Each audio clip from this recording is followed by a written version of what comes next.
Hey guys, Dakota here. As you can see by the title of the video, I'm going to be explaining today how one piece can fit more than one puzzle, just how a piece is important, basically. Now, that title sounds kind of weird, I'm sure, but I want to kind of break that down with you first. You guys can see here I have arm wrestling pieces, and now I don't have all the pieces to arm wrestling. I just wrote some down that I can give really good examples on right off the bat, and just to kind of break down how sometimes you can cram if you look at arm wrestling as a puzzle, you can put one piece into more than one puzzle and make it solve, whether you cram it in there or you think of it as in a piece that can flow and adjust. However you want to look at it, I'm going to kind of break that down in a sense where that doesn't sound really weird. So we take a look at all these. We have cut, pronation, rise, supination, and back pressure. Now, these are all pieces that you can use while arm wrestling. And the point I'm trying to get across to you today, guys, is if your cup is insanely strong, like super strong, super good, super crisp, you can use that to negate pronation, rise, back pressure, supination.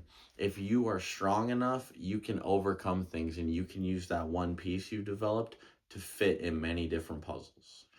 Now, the example that I want to use today is just yesterday I was at a Red Deer arm wrestling practice and Josh Weeb was there. And this guy's cup is hydraulic, guys. I can't explain it. I was sitting there and I was like, you have to explain to me how you do it. And he's just worked over it for so long. But he's a great arm wrestler, but not all of his pieces are as developed of his cup. But he makes up for that with his cup. He makes that puzzle piece fit in places it shouldn't to defeat people who may be stronger in one, two, maybe even three, four of those. He cups and he overrides everything. And it's super cool to see.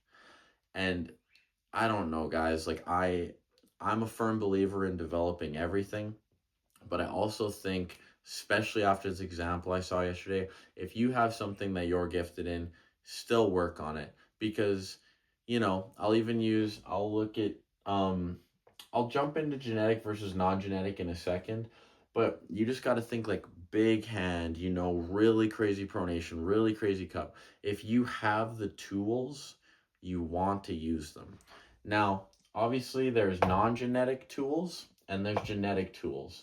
Now, am I saying that his cup is not genetic at all? No, he might have a great cup, but he works hard on it too, and he's developed that to the point where he can negate a lot of things with it. I'll use another Red Deer Club member as example, Sean Crowther. His rise, his pronation, his back pressure are very, very good. Now, he's using a few different pieces here, but he combines those pieces to maybe fill in some holes in a certain puzzle to solve a different puzzle.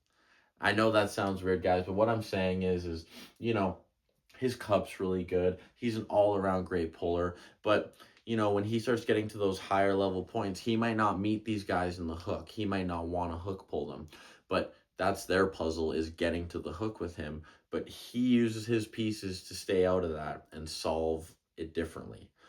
And I think that that's something that we all need to consider, whether you look at it in the puzzle format like I do, whether you look at it some other way.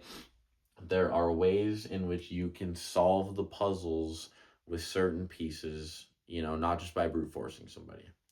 Now, non-genetic versus genetic. Let's kind of dive into that. I'll use Matt Mask, for example. I was arm wrestling with him yesterday. Super long arm, super big hand. He has trained those, but he is just a tall, genetically long guy, and that comes into play. And I think that you need to look at yourself as an arm wrestler and understand where you're gifted genetically, where you're gifted strength-wise, and use those to your advantage. You can develop the other things too, as you should, because they're important, but take the gifts that you're given and run with them. Use them in the best way that you can. Matt's low hand top roll is stellar, one of the best in the world, and he uses his gifts that he's given to make it as great as it is. He trains hard, he develops things non genetically to enhance it even more. but he understands he has a long lever and that he's gifted, and he uses that to his advantage, as I think everyone who arm wrestles should. Now, again, genetic, we have long arm, huge hand. I'm sure there's other genetic things I'm not thinking of, but just a few examples that you can use to your advantage.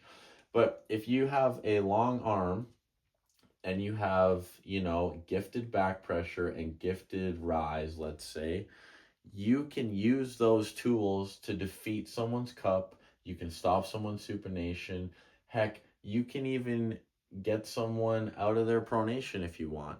But you have to find what you like or what you have, what you want to train, and solve all the puzzles that you can with it. Now, when I'm implying puzzles here, you can probably gather that already, but I'm talking in the sense of, each of us is kind of a puzzle and we have pieces in order to solve the other puzzle, which would be winning the match. But, some person's cup may be really weak, so your best bet might want to be to pronate out of it.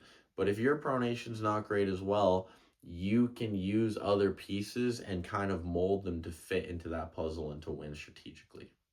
I think that's something that's super important to consider.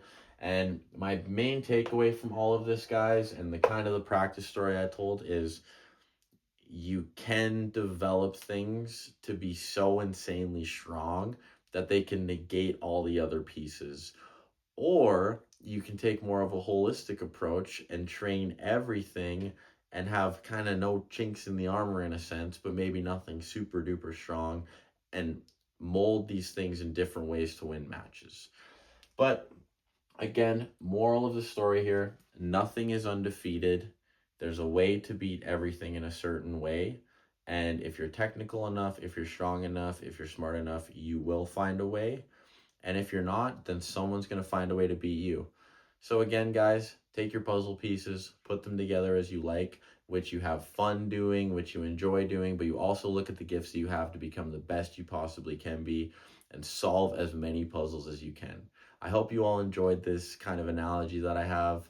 If you guys enjoy these, leave a comment. I'll make some more up. I have a lot of fun with these videos, even though they may sound really weird to you guys. But I hope you subscribe. I hope you comment. Tell me how you feel. Leave a like, and I will see you guys in the next video.